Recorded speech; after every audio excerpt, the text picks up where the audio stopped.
Hello बच्चों, स्वागत है आपका अपने चैनल एसआरएस लर्निंग में।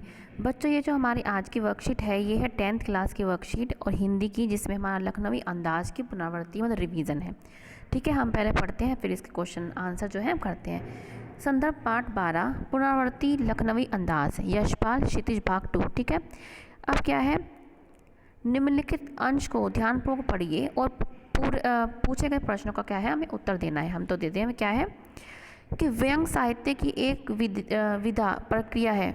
ठीक है, ये व्यंग साहित्य क्या कि विद्या है जिसमें हास्य भाव में महत्वपूर्ण बातें कह दी जाती हैं और सामने वाले या सुनने वाले को बुरा भी नहीं लगता। मतलब ये एक विद्या है, व्यंग है, जिसमें हम अपनी बात जो अपने हमें जो उस बंदे को कहना है हम उससे कह भी देते हैं और उसको पता ही भी नहीं चलता। जैसे हम कहते हैं ना, कई बार व्यंग कर देते हैं हम अपने किसी घर में भी या किसी सहेली को भी, तो इसमें यही बताया गया कि व्यंग है, उसको सामने वाले को उसको क्या है पता भी नहीं चलता।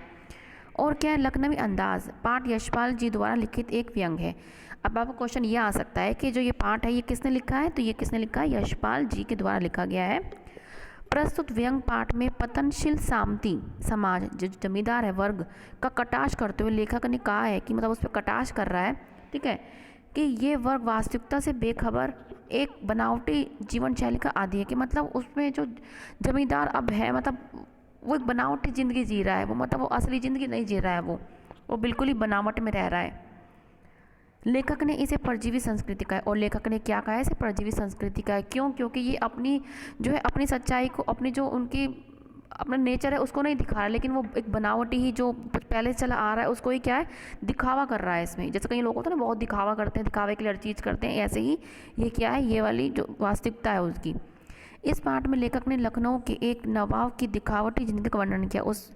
ठीक है, उसने क्या है, जो लेखक है उसने इस जो ये कहानी है उसमें एक बनावटी, मतलब उसमें असलियत कुछ नहीं है, एक बनावटी जमींदार की ज़िंदगी का वर्णन किया है जो रेलगाड़ी में यात्रा करते हैं।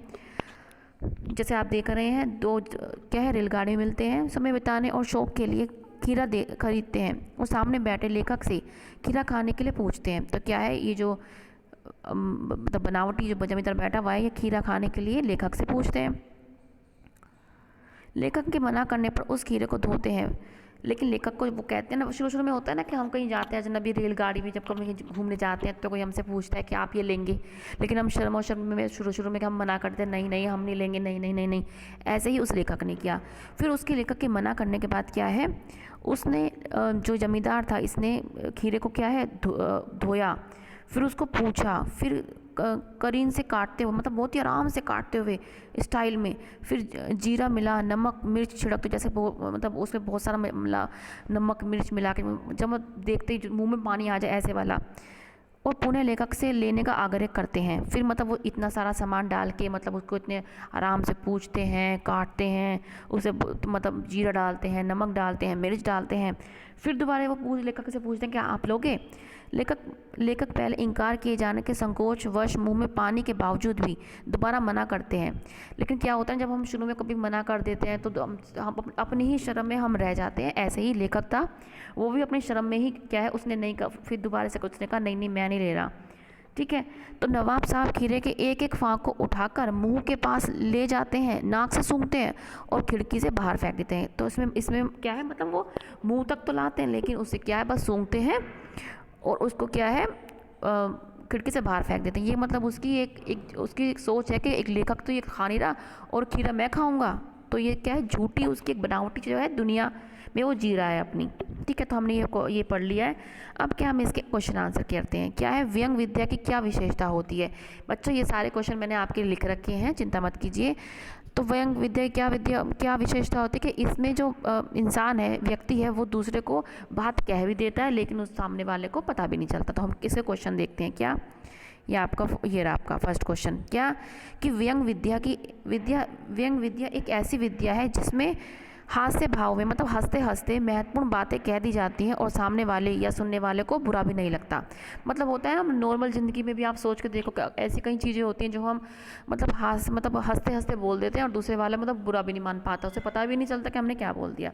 तो आप फर्स्ट क्वेश्चन अपना यहाँ से लिख लेना। अब नेक्स्ट क्वेश्चन क्या है हमारा बच्चों, कि परजीवी संस्कृति से लेखक का क्या आशय है।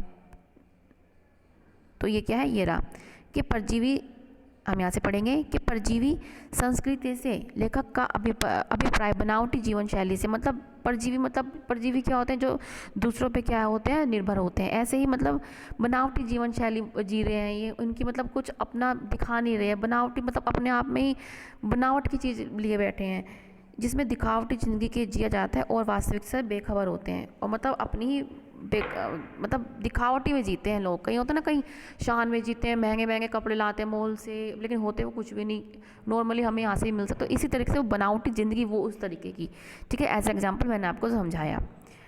अब नेक्स्ट क्वेश्चन क्या आता है बेटा हमारा कि दिखावे की प्रवृत्ति आप किसे कहेंगे, कि आप दिखावा जिसे आप कह रहे हैं वो किसे कहेंगे। तो ये क्वेश्चन पे आपका लिख रखा है, ये रहा हमारा क्वेश्चन, ये रहा कि दिखावे की प्रवृत्ति को झूठ की प्रवृत्ति कहा जाता है। भाई जब दिखावा दूसरों को दिखावा मतलब दूसरों को दिखा रहे हैं कि हम कैसे हैं, लेकिन हम वो ऐसे हैं नहीं हम, तो झूठ की प्रवृत्ति कहा जाता है, जो वास्तविकता मतलब से बहुत दूर होती है। इसमें व्यक्ति स्वयं को वह दिखाने का प्रयास करता है जो वह वास्तव में है नहीं। होता है ना कई बार कि लोग दिखाने की कोशिश करते हैं कि मैं बहुत पता नहीं मैं क्या हूँ, लेकिन वो वैसा होता नहीं है। ऐसा वह स्वयं को दूसरों से बेहतर दिखाने के लिए करता है, समाज में अपना सम्मान और सामाजिक स्तर उच्च दिखाने के लिए करता है। यह प्रवृत्ति झूठ की नींव पर खड़ी बनावटी जीवन शैली को दिखाते। तो ये क्वेश्चन हम यहाँ से लिख लेंगे, ठीक है बच्चों। नेक्स्ट क्वेश्चन क्या है हमारा कि मुंह में पानी आने के बावजूद भी लेखक खीरे लेने से क्यों मना कर देता है। तो हम पढ़ेंगे क्या कि मुंह में पानी आने के बावजूद भी लेखक ने खीरा खाने से मना कर दिया, क्योंकि वे पहले ही खीरा खाने से इनकार कर चुके थे। इसलिए अब उन्हें अपना आत्मसम्मान बचाना था और उन्होंने क्या है, मैदा कमज़ोर होने का बहाना बनाया। मतलब मैदा कमज़ोर मतलब उन्होंने ये कहा कि मेरा पेट खराब हो रहा है इसलिए मैं खा नहीं सकता, ठीक है। तो हमारा ये क्वेश्चन हम यहाँ से लिख लेंगे, ठीक है। अब नेक्स्ट क्वेश्चन बच्चों जो हमारा है कि एक गतिविधि है ये, यदि आप लेखक की जगह होते तो आप क्या करते। ये बच्चों ये आप पे डिपेंड करता है, ये आपको सोच के लिखना है। मैंने आपको पूरा जो इसका कहानी का रस था वो पूरा बता दिया है कि अब आप सोचें कि अगर आपने एक बार आप क्या करते इसमें, कि आपने एक बार मना कर दिया कि लेने को, क्या आप दोबारा लेते, ठीक है। तो ये डिपेंड करता है आप पे। कोई बच्चा हो सकता है किसकी वो कह सकता है हम लेंगे नहीं लेंगे, लेकिन आप अगर एक स्टूडेंट के रूप में मुझे देखेंगे तो मेरा जो आंसर होगा मेरा ये आंसर होगा कि हाँ शायद मैं जो लेखक की तरह ही करती, क्योंकि एक बार जब मैंने मना कर दिया तो मेरा आत्मसम्मान है तो मैं उस दोबारा ना लेती। लेकिन हाँ इस कहानी में इस जो मैंने ये मतलब जमींदार से जो मैंने बात करी उसमें मुझे बहुत मज़ा आया, क्योंकि जो वो बनावटी ज़िंदगी जी रहा था उसको मैंने बहुत छेड़ा, तो मतलब बहुत उसे वो करी, तो मैं ये अपना आंसर लिखते। तो ये टोटली डिपेंड करता है बच्चों आप पे कि आपको क्या लिखना है, अपनी समझ से आप लिखिएगा। और सारे क्वेश्चन मैंने आपको बता दिए, ठीक है बच्चों। और ये क्या है, हमें ये भी संदेश पढ़ना है कि नियमित रूप से अपने हाथों को साबुन और पानी से धोना है, क्योंकि आपको पता है कि कोविड-19 चल रहा है, तो हमें इन चीज़ों का बहुत ध्यान रखना है, ठीक है बच्चों। अगर आपको वीडियो अच्छा लगा हो तो बच्चों चैनल को सब्सक्राइब जरूर कीजिएगा, ये आपकी तरफ से हमारे लिए हेल्प होगी, एंड गुरुदक्षिणा भी जिसे आप कह सकते हैं, ठीक है बच्चों। और ऐसे ही हंसते रहिए, मुस्कुराते रहिए और हमेशा स्वस्थ रहिए और कोविड-19 से बच के रहिए।